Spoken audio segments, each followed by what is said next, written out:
So companies are picking it up every day. It's really exciting, and people are going to start noticing more and more of these top brands that we're all familiar with coming out with new hemp products, pushing the limits with new technology. These ancient fibers is just amazing, from bike frames and plastic products. Our composite guy, Greg, is just amazing. He's available for people if you have an idea. Research, reach out. If we don't have it, we connect you with other people that have it, same down the line. We all are in this together, and of course now's the time to really build up for our nation again. It's hemp for our farmers, hemp for our workers, hemp for healthy products for us, and even getting back on that global exchange. What a concept! We shipped to over 76 countries out of Global Springs alone last year. So we're still importing our materials, but we are exporting them as well. And that doesn't include our international drop ship. So that was solely hemp being exported from the U.S. abroad.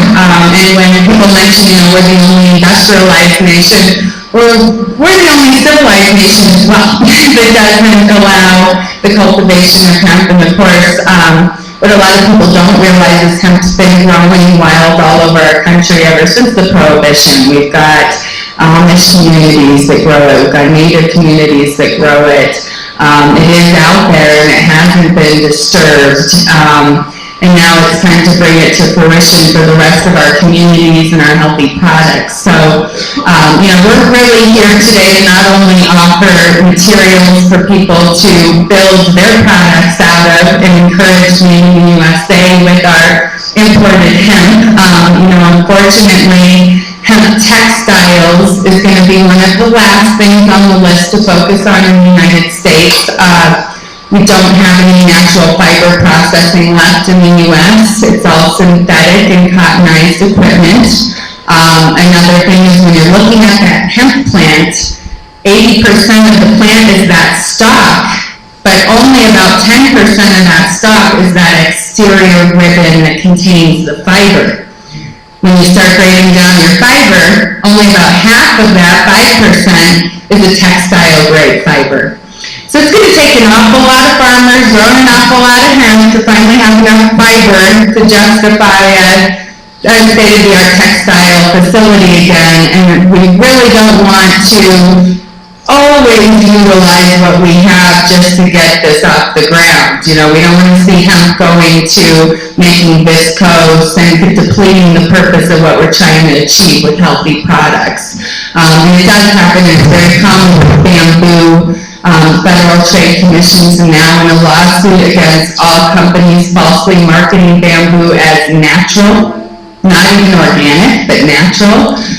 So we know benefit to that. Next is to come the corn, the soys, a lot of these other nasty, quote-unquote, green wash products. And the consumers are getting hip to it, and of course we want to build a healthy future for our economy, for our country, for not only our health, but our future generations here on Earth. So it's important to really know where does your product go, what does it take to create that product.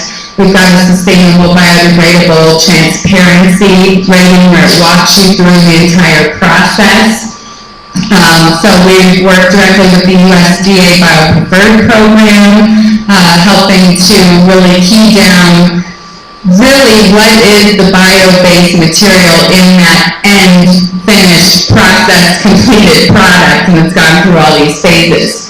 So it's really important, and it's awesome to see various groups and certifications that are really starting to realize, okay, just that one stamp of approval for the growing isn't covering all these harmful processing and issues that we need to start really paying attention to, because we are losing our natural resources. We do need to find alternatives that are going to not only be healthy but cost effective and not create more environmental impact for us down the line. So today's an exciting day. Enviro Textiles is here to consult and help any company, farmer, needs and what they need to talk about and focus on to get their program started. We also want to really help create fully value added to the plants with zero waste programs. We would be one of the only countries in the world that's done that with hemp. Everyone's kind of focused on what their cultivar strain is to grow for their particular products. In Canada, they've been growing seed oil strain for 16 years now, and we still don't utilize that stock. That is a waste product. We want to see our farmers be able to utilize that stock. We want to show that you can have zero waste programs, have the best value across the board, and of course the most wonderful and multiple products available across the board. And our machinery and processing equipment division has really taken off in the last 2 years. Of course, there is no hemp without the equipment needed to do so, as with any industry. So we've seen a big increase in demand for processing equipment. We have a page on our website that you can go to.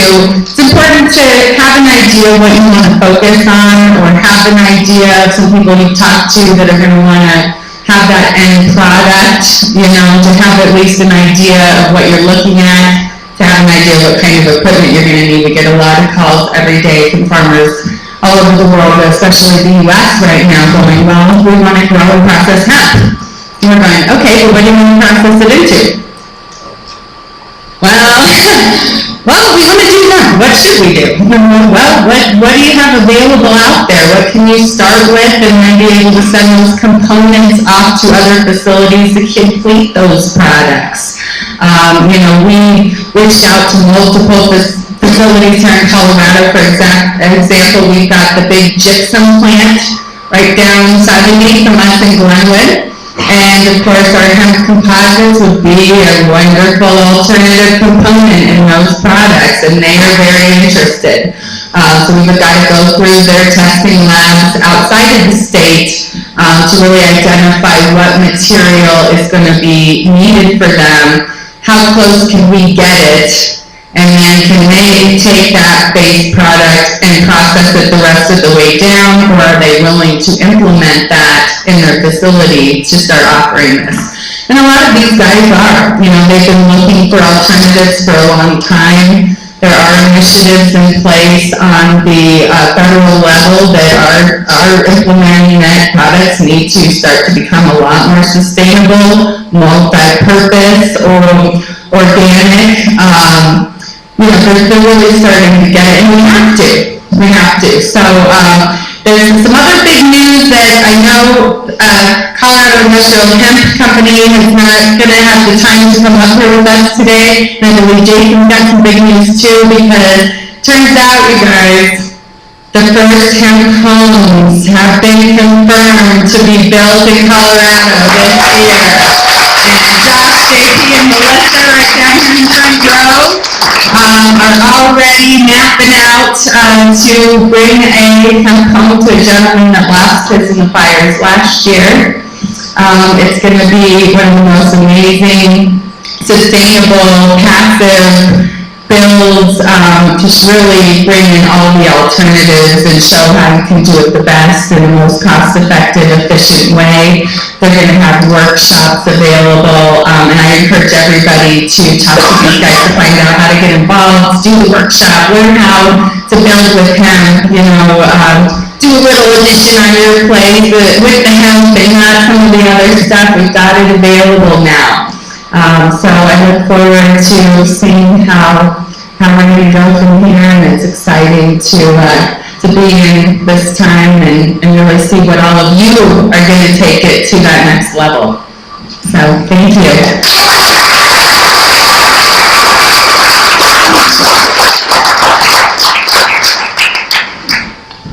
Okay, thanks Summer so much, and for everybody, for your later reference, there is some stuff in the gift bags from Enviro Textile, like little fabric pieces or some hemp string twine that you can always find their information and contact either Summer or Barb for further questions after this event. Our last and final speaker on the table is Jason Lauve with Team Hemp House, and he is a hemp consultant and a whole bunch of other great things hemp related. So Jason Lauve.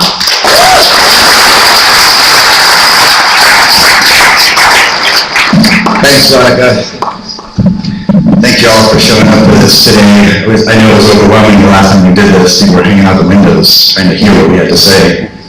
I just wanted to quickly, this is totally off topic, but if there's a Michael sitting here, please meet me afterwards. You didn't do anything wrong. I'm not a teacher.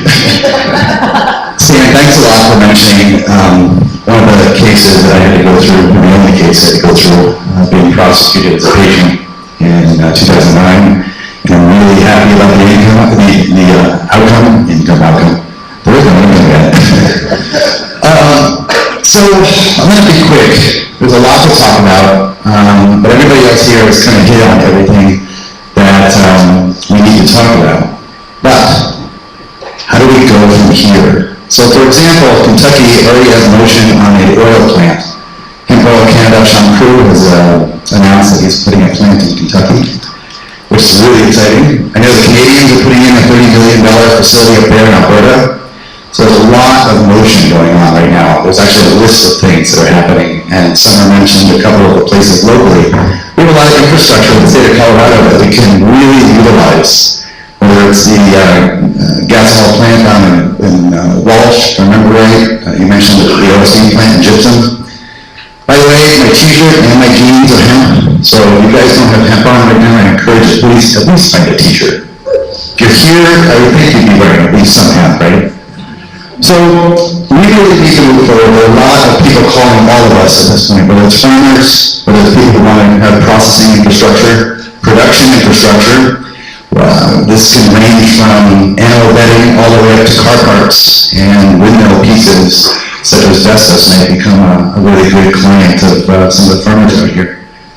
But how do we really launch this? And Summer mentioned the Hemp House program, and that's a big one. We're actually working with a company in Arizona that has proposed a 26-acre site. We have in Denver, and this is not completely confirmed because we're still waiting for the contract to go through on this property, but inevitably it'll probably go on any other property if this doesn't go through. But I'd like to announce the hemp building. The hemp building will be a 5-story, if we get this property, it'll be a 5-story mixed-use property.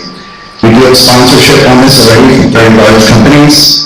And I wish I had my heads-up display. I'd like to show you some details. We have a mock-up sketch of the building already. It'll probably be called H. I don't know why we use H. Kind of makes sense, right? So the H, the hemp building, will include a market. It will include a greenhouse, 15 residential units, 6 business units, and this is based on a preliminary design plan. It's on a 12,000 square foot lot. And the ultimate build-out would be about 60 feet, 60,000 square feet, including 2 stories on the ground. So that is located, the ideal property is located over 5 Points, between 5 Points and the Reimer district in Denver. If you're familiar with Hood Lab, Hemp Hood Lab, it's right near there. So that's really the biggest thing that we are working towards right now. There are a couple other big projects. The seed one is something that I'm talking to Michael Bowman. Obviously, there's a lot of work that we need to do on that one. That's a federal issue. Some people might argue that that's actually already been solved. I know that there are some people out there that are trying to bring seed in. I really do. I follow them, but I say, be careful. Please don't get yourselves in any legal issues. And I think what I'm concerned about is I don't want to step on any political toes. And so I know Ben is really on top of all this. I know, CSU is a great step forward, and I know Michael is going to be saying something, hopefully soon, but we'll see. So I know we reached out to a bunch of students at other universities, at all the universities, and they're trying to get professors on our side. We really need the support of the community at this point.